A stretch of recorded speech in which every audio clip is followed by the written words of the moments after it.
Just hours before she is supposed to arrive in court for a paternity hearing, new mother Etta Riel disappears. Her sisters say she told them she had patched up things with the man she was claiming to be her newborn's father, and that the two were heading to New York to get married. The man claimed the two were never intimate, and that he planned to expose her lies. This is her story.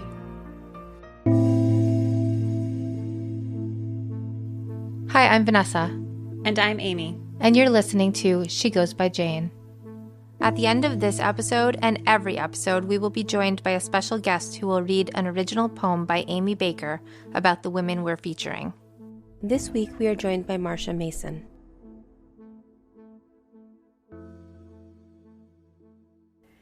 Hi, Vanessa. Hi, Amy. Vanessa, you're pretty busy this week, right? I am. And it looks like you've been pretty busy writing this week.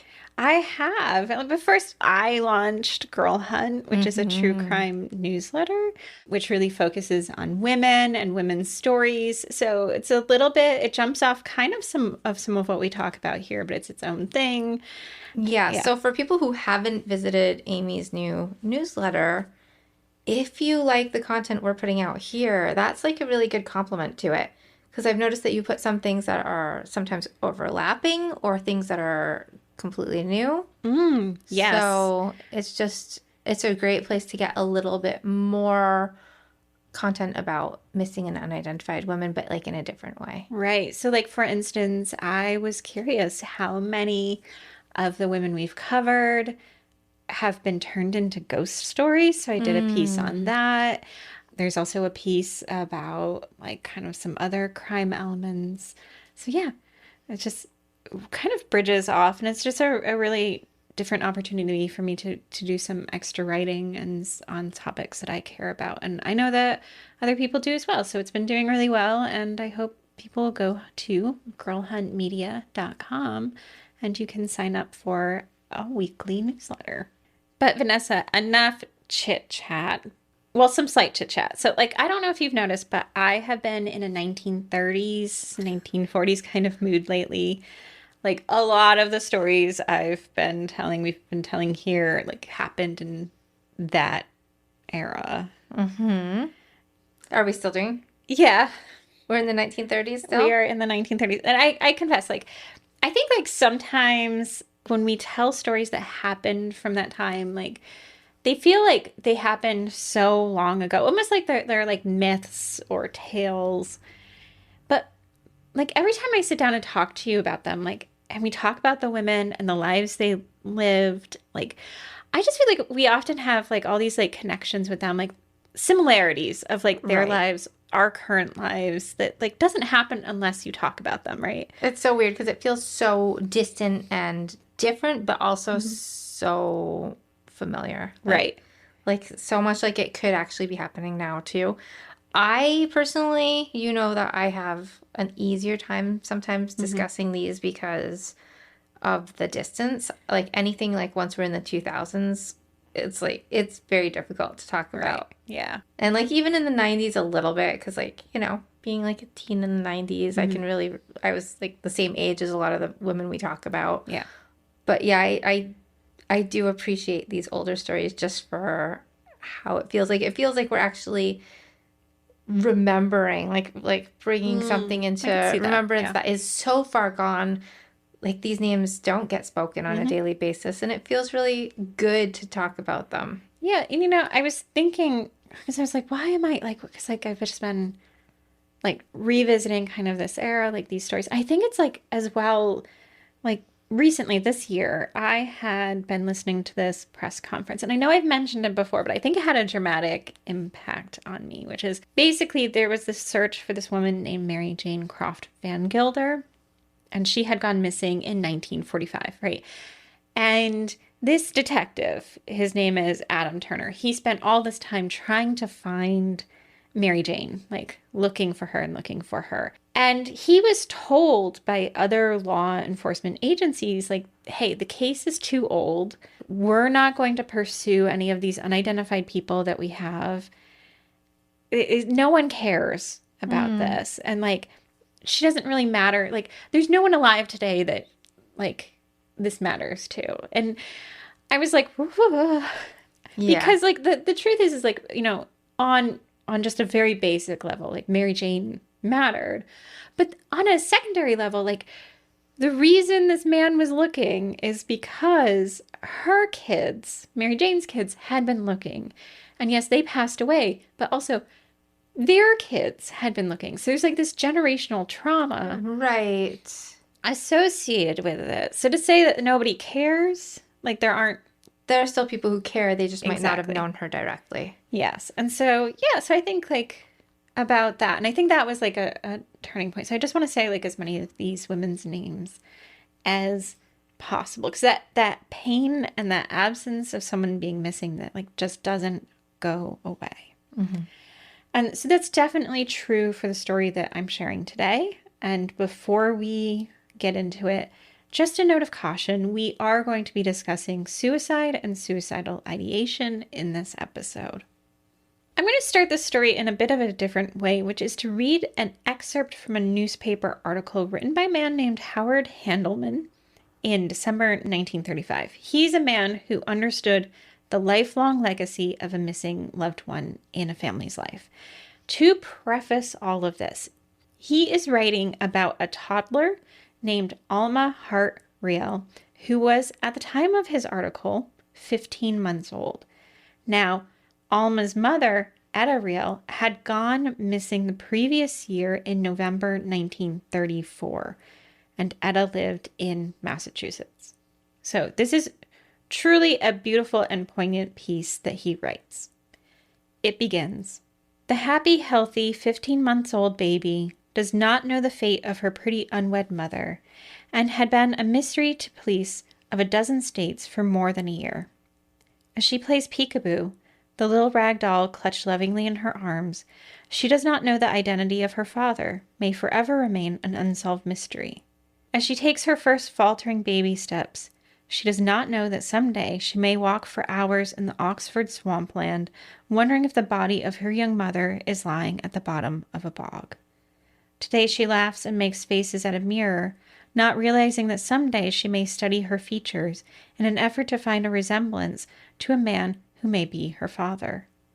Baby Alma is learning to talk and to understand her aunts and uncles who shower her with attention, not knowing that someday the tragedy of her life may make her wish she were unable to communicate with others. But life for Alma is happy now. Her toy box is filled with playthings, all of which take a back seat to the battered rag doll.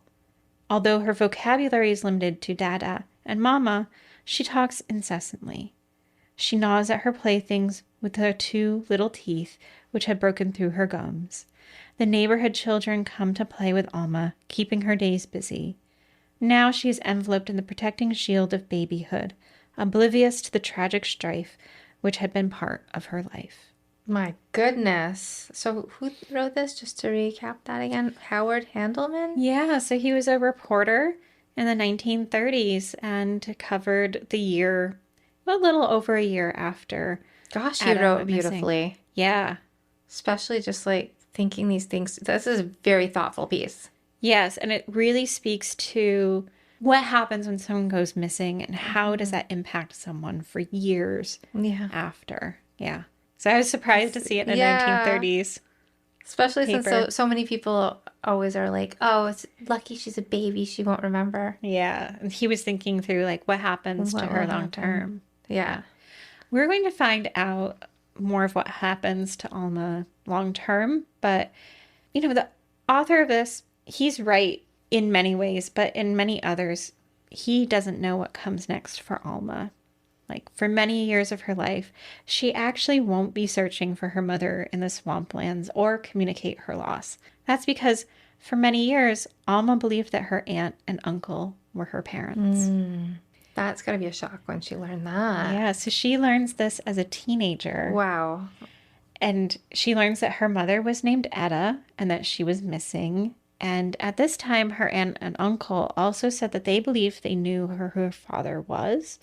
For the purposes of this story, we're going to call him H. Alma's family told her then, when she was a teenager, that H was likely her father and that he was dead.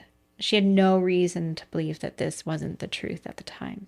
So we know by the initial that Mm-hmm. H Right. is involved, right? So I'm not insinuating anything here, but H was not the best guy. Okay. And is he in fact dead, or are you going to talk about that So later? we're going to talk about that later. Yeah. I'm always getting ahead, aren't I? You are. Too many questions. Don't jump ahead. Okay. I'll stop Like, asking yeah. those kind of questions. So first we have to find out a little bit more about Alma and what happened to Etta. So, what Alma likely learns about her mother in those early years of finding out who her mother was and what happened is that her mother's case is quite known in the state of Massachusetts and that her mother's story is remembered by them. Now, what she also likely learns is that people all over the country have also heard her mother's story in the form of wood pulp true crime magazine stories. I love that it's like wood pulp because there was a cheap magazine. Mm-hmm. As well as through a WOR radio show reenactment of her mother's case. So this was broadcast across the country. In short, we don't actually hear much about Etta now, but her and her case were quite famous. So it's funny because, like, I am not the true crime specialist in this duo. Mm-hmm. Like, I'm not a true crime person. But my grandmother used to love reading those kinds of magazines. Mm-hmm. So she was definitely, like, if she was here today, she would be, I think, our top fans. Well, like, I could appreciate that, and I could go off on like a whole rant and education session about the history of true crime and how it's not a modern invention. No. Yeah, That was her way of unwinding at the end of the day, was like to, like, her true read her my mom always referred to them as her murder magazines. Mm-hmm. So, yeah. So they're, relaxing in the 1940s and 50s with her murder magazines. Right, and now it's like listening to podcasts or watching TV documentaries or TV shows, yeah. So Etta was born in 1914 to a relatively large family of 9 children, headed by her father, Joseph Napoleon Riel, and Roseanne Tatro, which I have to pause here because we just did an episode about Gloria Kidder-Curzon, and I remarked how strange it was that she had family from the small upstate New York town that my husband was from. Mm-hmm. And, well, so does Etta. Yes. Same place? Same place. Her father and her paternal grandparents are also from this small, very upstate New York town. But it was small. Super small. Emphasis on the small. Yes. Okay. And I was like, what? That's so funny. Yeah. Okay. That has nothing to do with anything, but every time I come across that, I'm like, what? Yeah. So I feel like anytime we do a Massachusetts case now or something with Massachusetts connections, I need to like check that. Mm-hmm. Because I don't know. I don't know what the link between Massachusetts and there is. Yeah. What's the... I don't know. I don't know. Now, Etta's father worked for the Osgood Bradley Car Company as a machinist building out railway passenger cars, but he passed away when she was just 13. It looks like, for the most part, Etta's older brothers were working to support the family. When Etta was at Oxford High School, she met H, and the two were described as being sweethearts around this time. When they graduated, though, H was headed to Bates College in Maine, and for the most part, H was really active on campus and seemed to be enjoying his time there. He was in athletics, specifically football and track and field, where he threw the javelin. And he also had the lead role in the varsity play called Alice Sit by the Fire. The president, he said that H was a good student and was highly regarded on campus, but despite this, H leaves suddenly and doesn't return for the 1934-1935 academic year. So you said he's not a good guy, because he sounds like he started life as a pretty cool guy. Yeah, I mean, like, all the trappings of, like, the good college student, right? Mm-hmm. Now, we're going to learn some things about him. It's like, meanwhile, Etta is back home in Massachusetts, and she is also trying to further her education by going to a teaching college. There was one major complication for Etta in achieving this goal. She was pregnant. Mm. And as far as I can tell, she always maintained that this was H's child. Now, doing some calculations here, since her daughter, Alma, was born in September 1934, Etta became pregnant around December of 1933 or January of 1934, which I will point out does fall within the usual holiday semester break of colleges, but I digress because I just want you to tuck that away. We're remembering that. Yes. We're remembering a holiday break. Well, and getting pregnant. And getting pregnant. Yes. Okay. Now, I think in our modern understanding of how pregnancy outside of marriage was handled historically, like, is that we tend to believe that women who became pregnant would have, like, kept these pregnancies secret, or this would have been a shameful thing, right? Mm-hmm. But our perspectives are really shaped by narratives of what norms would have been like for certain demographics. And as a working class family, it really didn't seem to be the case with Etta. Like, she maintained her connections with friends through her pregnancy, and she still lived with her family. There was no nobody's kicking her out or sending her somewhere so she can have the baby and then they can put it up for adoption and bring it back. And... No. Okay. So, yeah. So her family was aware. Like, everyone knows. Okay. She's pregnant. But despite this kind of support, it does seem that Etta was struggling with depression and suicidal ideation, meaning she was considering death through suicide. So if you picture kind of what's happening here, she's pregnant, which means it's unlikely she's still in those classes, and that would be putting her career aspirations in jeopardy. Mm-hmm. The man who she says got her pregnant is away at college. And while the two are sending letter after letter to one another, ones that detail all the external forces that are keeping them apart, like family, finances, and religion, H doesn't seem ready to commit to her. And while I can't find any engagement announcement to back this up, people say he becomes engaged to someone else during this time. Yeah. Yeah. He gets the initial for many reasons. Mm. And so Etta writes to her friends that spring, and again later in the fall, that she's been considering suicide as a result of her affair, but that ultimately decided not to do it in favor of going away to protect the man she loves. We know she doesn't, but that's what she's saying to them. She also writes to one friend stating that we have patched up our difficulties, particularly our religious ones. Did she write that? Yeah, so that's what Etta writes, that they've patched up their difficulties. And that she's going to go away. Protect him, yeah. So she, at some point, she communicates that to a friend. Go away to protect him. Yes. So she's not going towards him. She's just going away. Elsewhere. Yeah.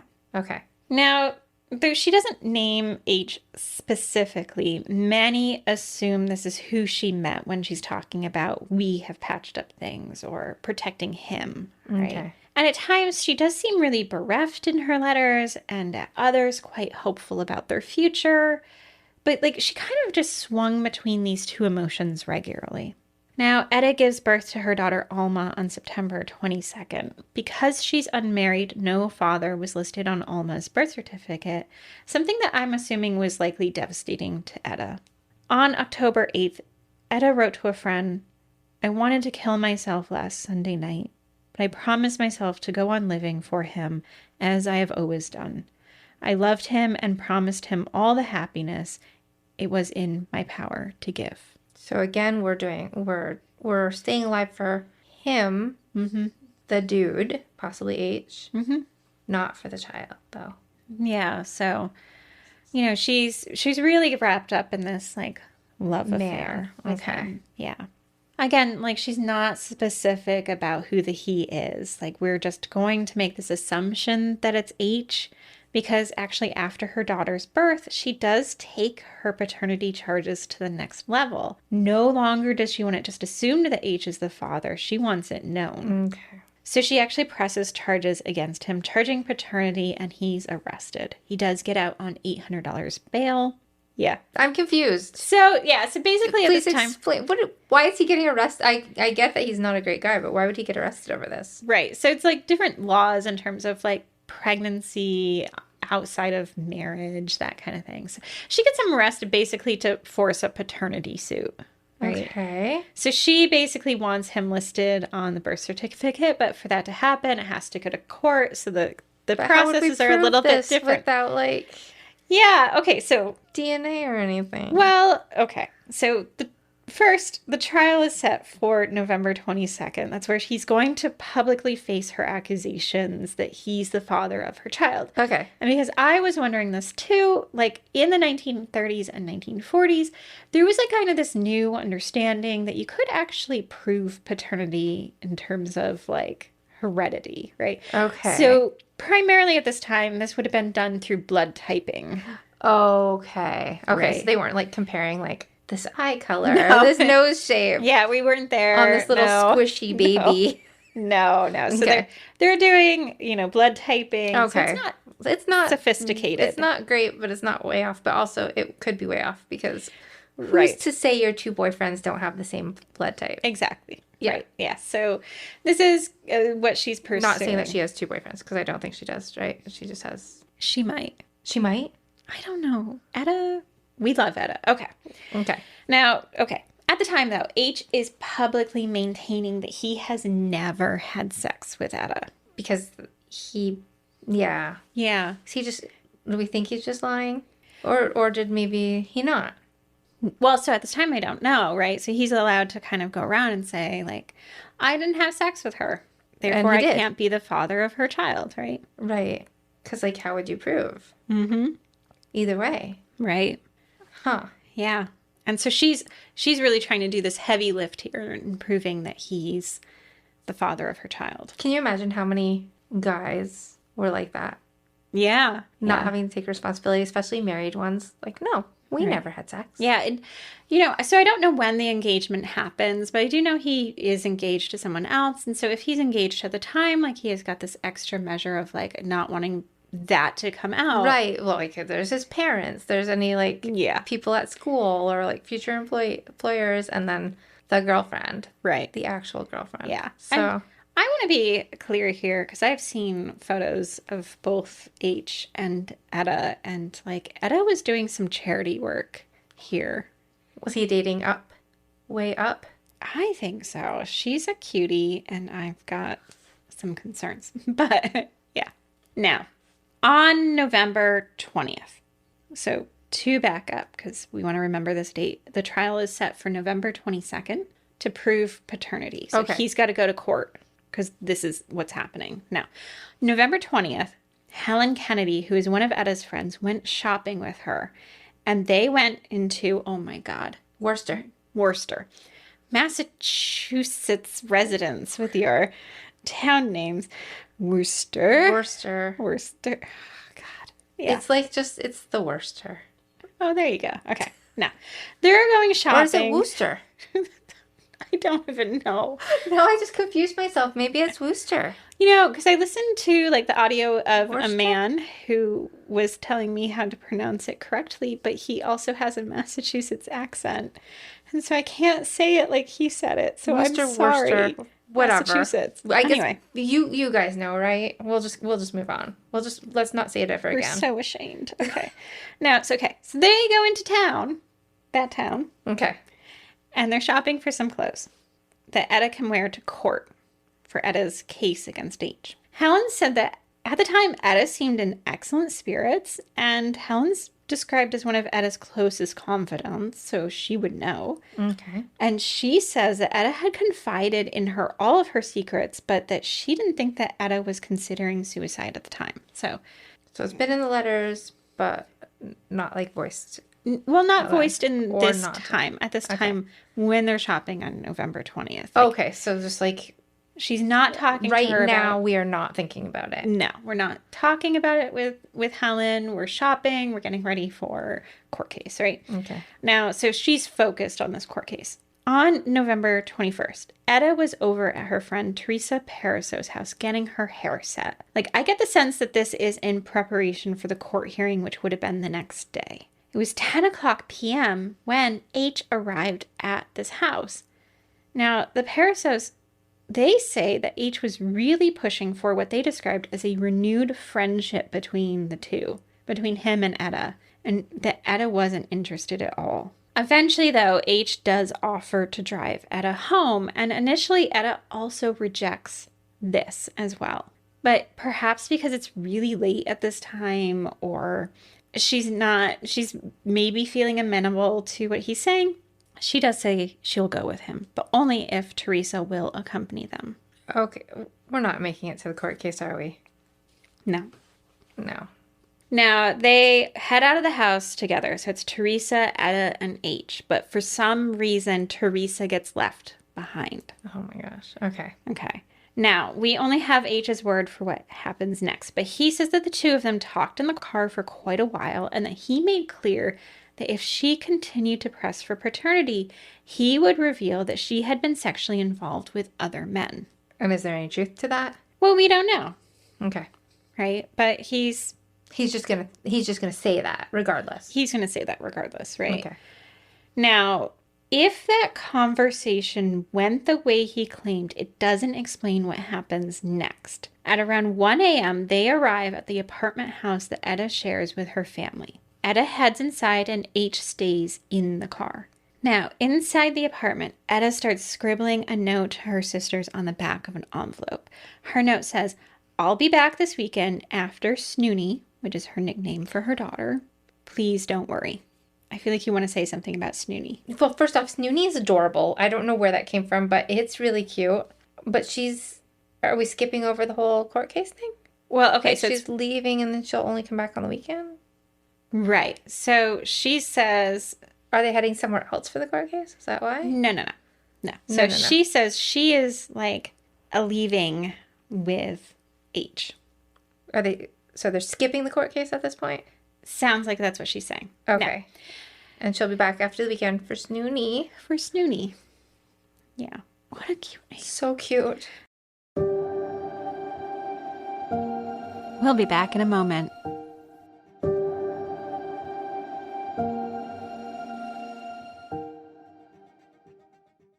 Now, her sisters wake up as she's packing a small zippered bag with some clothing, and her sister Alice said that Etta was excited when they spoke, and she further explained that she was going to New York to get married to H, who, by the way, she calls him Red as a nickname. According to Alice, Etta's words were, "Red and I have made up. We're going to be married." So did he threaten to, tell about her past? Or did he ask her to marry him? What is happening here? Yeah, okay. So you have him telling his side of the story, which is that the two of them were not in agreement and that Right. he had not had sex with her. He was not the father, and that he was going to tell the world who she was having sex with. Right. On the other hand, you have other witnesses. Right. Some saying he wanted to be friends. Yes. So you've got the Parasos who are like, oh, he's trying to patch up things. Yeah. And then you also have her sisters who said, no, our sister came in and said, hey, we've made up. We're going to go get married. Right. So there's these... Yeah. So it's like a... he said, she said, definitely. Yeah. Now, Alice said that Etta didn't have any money on her, so she grabbed $2 from the house funds and then rushed back out to H's car. That's the last time Alice saw her sister. Now, H says their intention, again, is not to be married and that he simply drove her to the Union Station in Worcester because she planned to take a train to New York. He says that he left her there and that's the last he saw of her. Okay, so that was the last Alice sees of her sister, and now he's saying he drove her to this station, and then that's the last he sees of her. Yes. Now, 10 days later, Frank Jablonski, he's Etta's lawyer in the paternity case. He receives a telegram from New York City from Etta stating that she would like to drop the case against H. So between then and now, it's been 10 days and nobody's seen Etta. Right. But we have this message. This telegram. Okay, so we know that Etta was last seen in the early morning hours of November 22nd, 1934, but it takes until February of 1935 for her case to reach the papers. It's unclear why this happened, but my best guess is that her family had been kind of waiting for her to return to Massachusetts after her wedding. I don't know what they thought, but... Wait, what? Because that's what they thought that she went to go do. So this whole time we think she's gone away to get married and she hasn't called, written... Come back for her daughter. Yeah. Snoonie. Yeah. And that we also haven't heard from H either. I don't think so, no. So it doesn't reach the paper for months. 4 months. Yeah. So police start digging into this case as quickly as possible. Again, they're months behind, though. And they make public her relationship with H. But they do initially state he is not a suspect. In searching through Etta's things, they do find what are described as love letters between Etta and H. The ones in her possession are obviously the ones written by H. And when he's asked about these, though, he states it's not possible, that he didn't write those letters to Etta, and they must be forgeries. So they did find him at this point? Yes. So they find him, but not her. And then now all of a sudden he's like, yeah, no, those aren't mine. Mm-hmm. Because he doesn't want to be connected to whatever happened to her?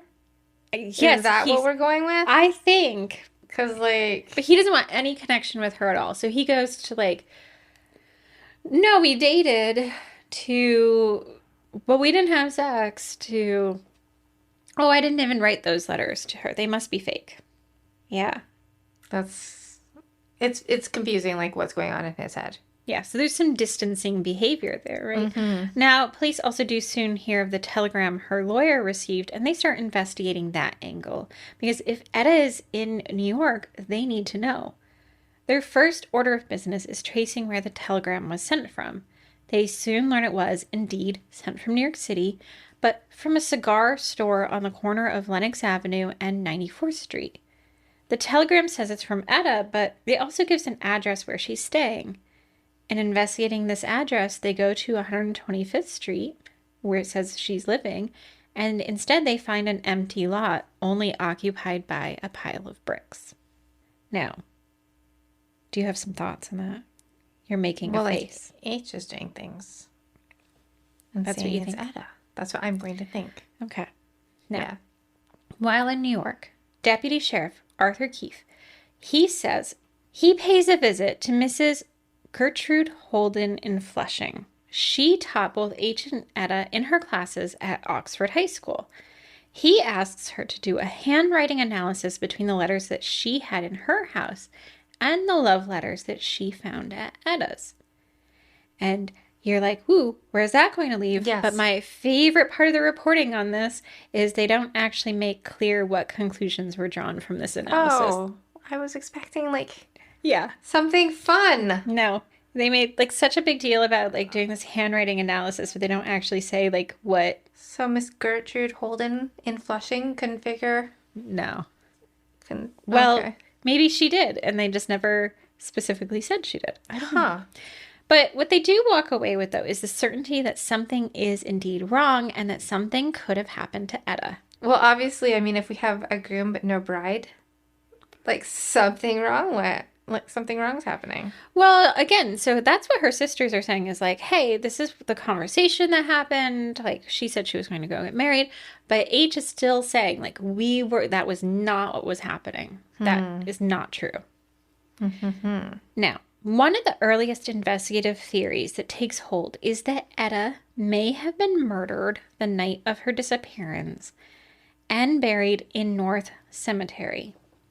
The theory is that the night of her disappearance, there may have been an open grave awaiting a burial the next day, and that her murderer concealed her there by digging the grave a bit deeper and buried her. The next day, unsuspecting mourners would have placed their loved one in the grave on top of her without ever suspecting she was there. No. Really? That's incredibly creepy, and that's, like, very, like, diabolical plan. Yeah.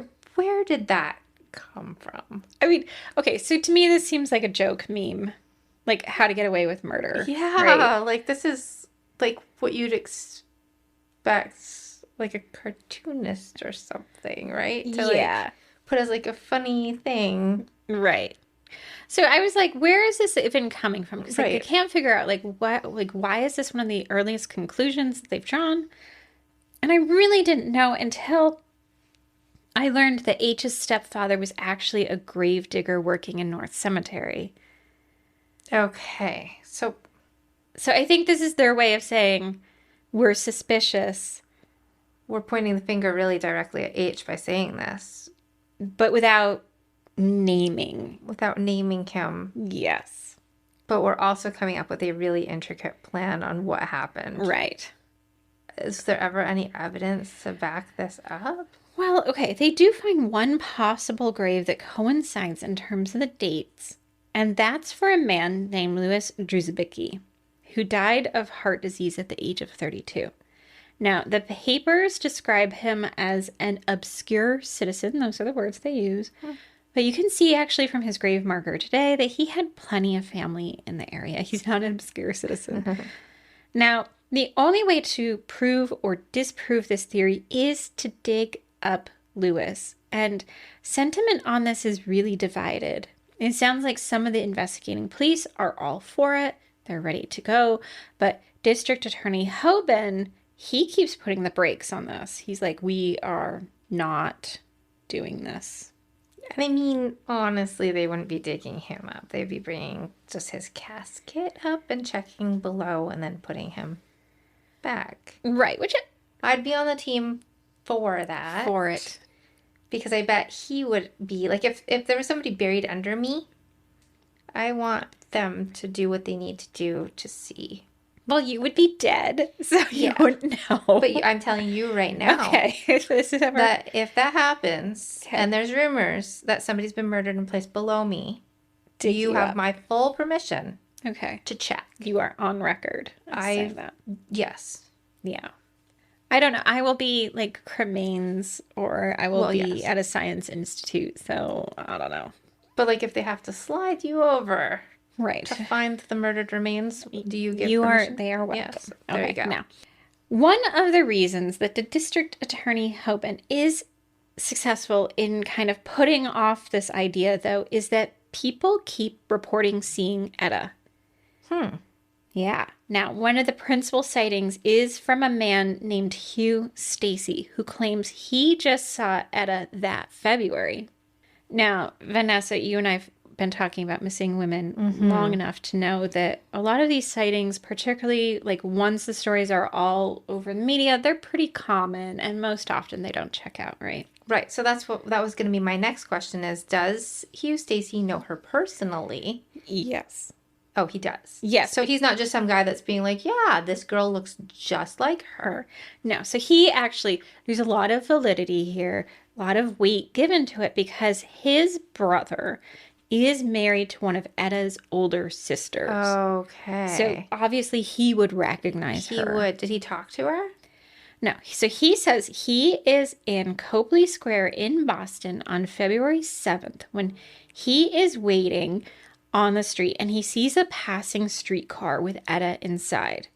And he said he raced after the streetcar to board it, hoping to catch up with Etta, but was unsuccessful. Okay. Now, there are several problems with Hugh's statement, though.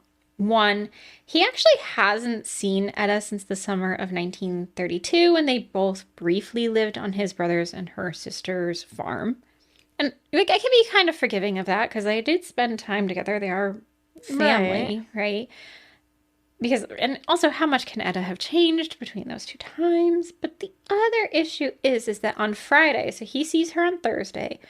On Friday, soon after, he steals a car from Marblehead. And he ends up crashing it on Saturday evening in Manchester. So he's actually making all these statements about seeing Etta from inside the Marblehead police station. So he's in a police station. So he says that he sees her on Thursday. Yes. Friday, he steals a car. Saturday, he wrecks the car. Sunday, he's arrested. So does he say that? So is he only relaying the information after he's arrested? Yes. So he didn't say that on Thursday when he saw her. He didn't call go somebody to anyone. He didn't go to. Okay, say so this this to is a anyone. few days old information that he's saying maybe to distract From from the what fact that- he's just done. Yeah, I think so. He's Okay. not necessarily the most trustworthy source. I'm like, Where are the trustworthy guys? nowhere. Now, this is all enough, though, for Hoban, the DA, to put a halt to the whole grave digging, right? No, we have to look under there still.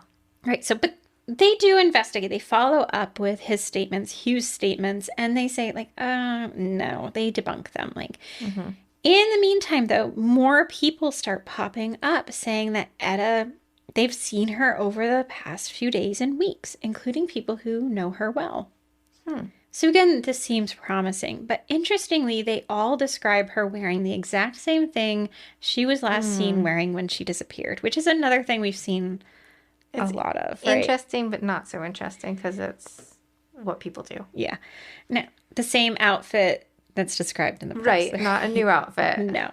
So it really seems unlikely that this would be true given the amount of time that passed between when she went missing and when she was being reported, them seeing her. But by mid-February, they also seemed to move away from the grave theory, stating that the grave wasn't dug until November 22nd.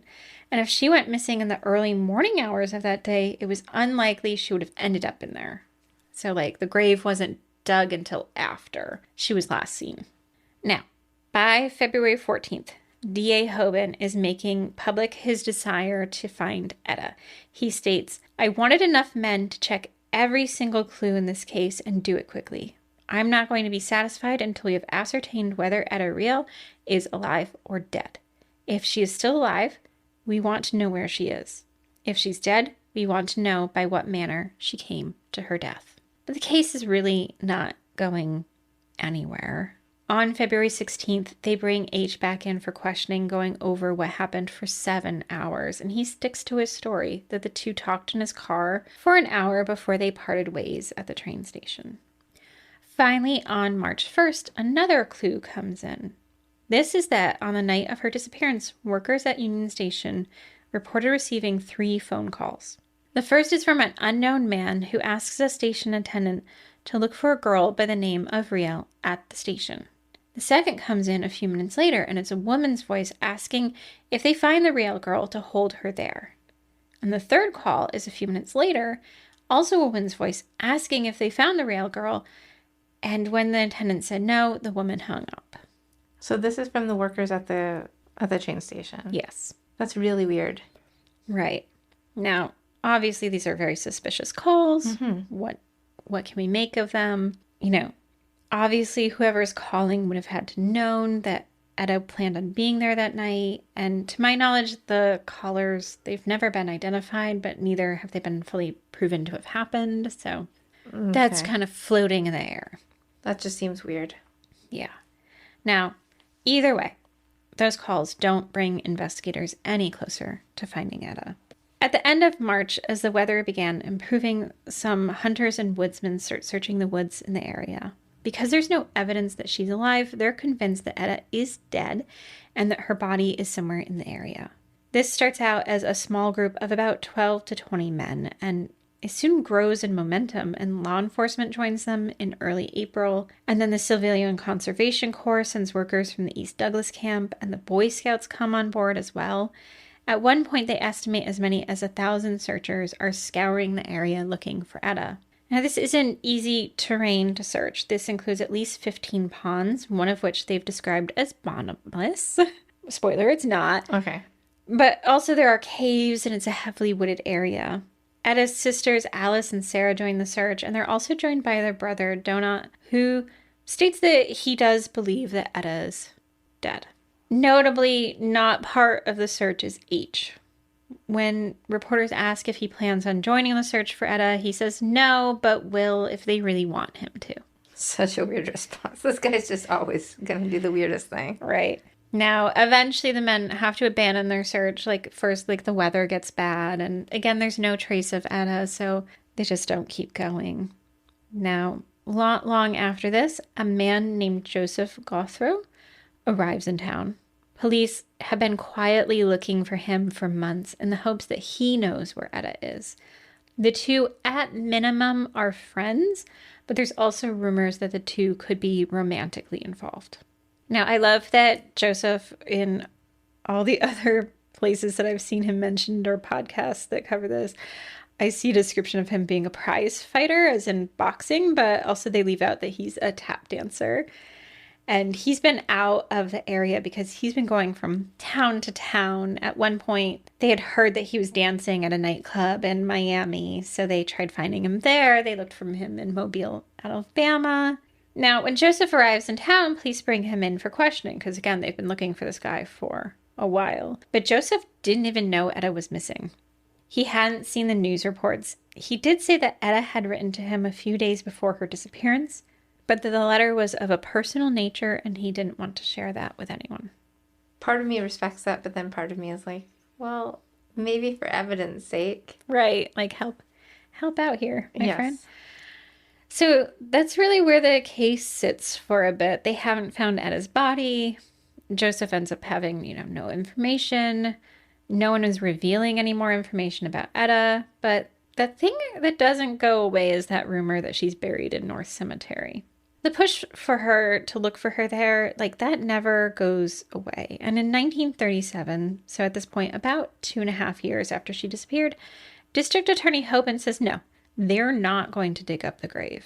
This actually might have backfired on him because bringing it up publicly in the papers, well, the pressure is back on from the public and from her family to do it. Mm-hmm. So finally, Hoban changes his mind. And on April 13th, 1937, at 8 a.m., they start digging at Lewis's gravesite. Nearby, H's stepfather, the grave digger, stands by. By 11 a.m., they've confirmed that Etta's body is not in the grave. There are, though, rumblings that they may dig up as many as 3 or 4 other graves in the search, also to look in, to some other additional locations. But Lewis's grave is the only one disturbed in the search for Etta. Oh, Etta's story doesn't really end there. Etta's daughter, Alma, grows up and, as I said earlier, learns of Etta as a teenager. She's told that her father is H and that she can't meet him because he's passed away. Has he actually passed away? Well, that's the thing. In 1987, Alma's Aunt Alice sits down with her and shows her a newspaper article about the 50th anniversary of H's marriage to a woman named Evelyn. The couple married in 1937. That's the same year they dug up Lewis's grave looking for Etta. Alice tells Alma that H is actually alive and that this man in the article is that man.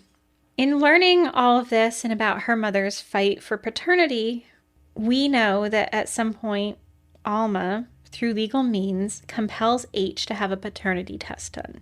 But she still needs to take him to court to get this legally recognized. So in 1990, she files a paternity suit. Wow. So this went a long time of him really firmly denying it and different women being like, yes. Yes. No, we are figuring this out. So is he? Did they do it? So if you're wondering, the statement from her lawyer is that the paternity tests strongly suggest that he's her father. I wonder if it's one of those Maury moments where it's you're 99.9, At this point, Alma has raised her own 5 children. She's made her own place in the world. She wants nothing from H except the legal recognition that he's her father. But her case is actually dismissed in a lower court because the judge states that the paternity statutes only allow for younger children to file charges. Alma's lawyer says that although Alma is 57, Alma only recently found out her father's identity and that there's no statute of limitations made clear in the law. So they're not going to just sit with this dismissal from a lower court. They decide to bring it to a higher court. I think it's so funny that they're determined to make this man accountable. Yes. Yeah. Now, Alma says, a lot of people think I want to find my father just for retribution, but that's not the only reason. I want to know who I am. And that is a very good reason. Mm-hmm. So despite making clear that she wants no money from him, H continues to fight her. His lawyer said that it was inappropriate for Alma and her lawyer to bring up the paternity tests in the media because they haven't been proven in a court of law, but Alma can't have them proven because the judge dismissed her case.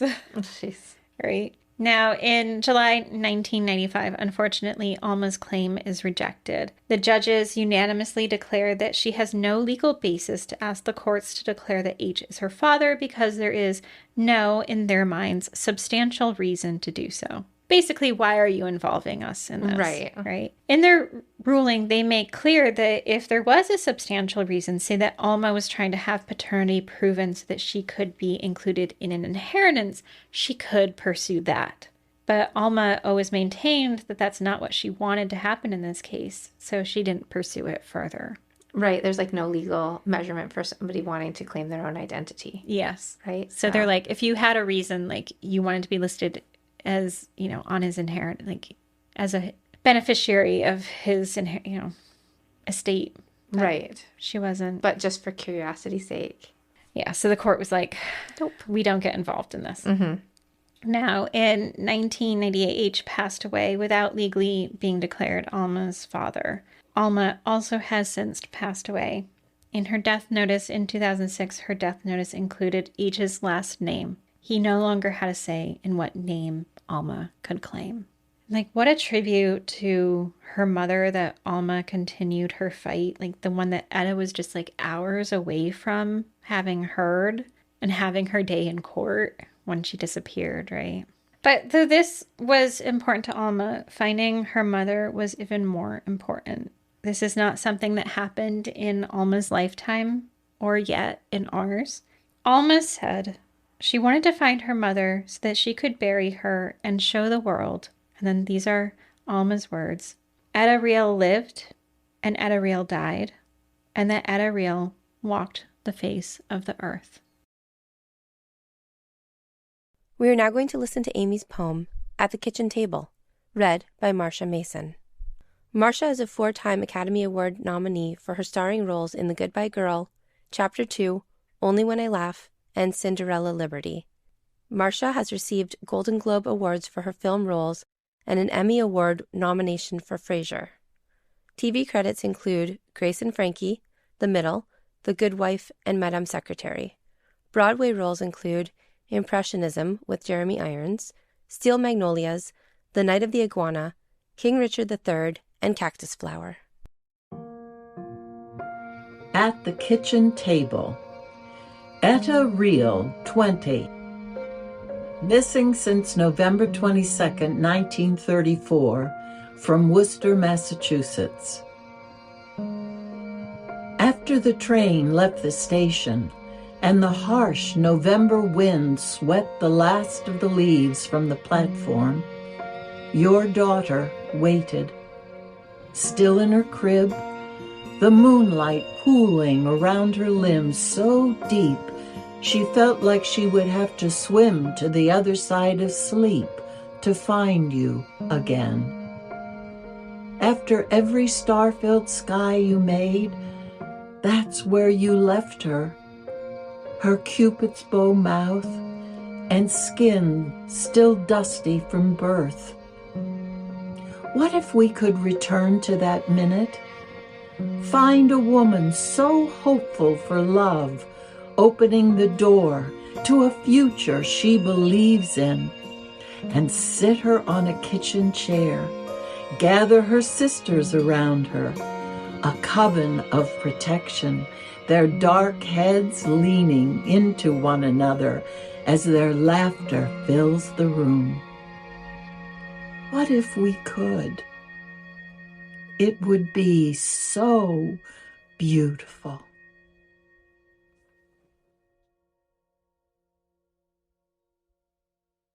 For more information about our show or to check out other shows on the network, please visit evergreenpodcast.com.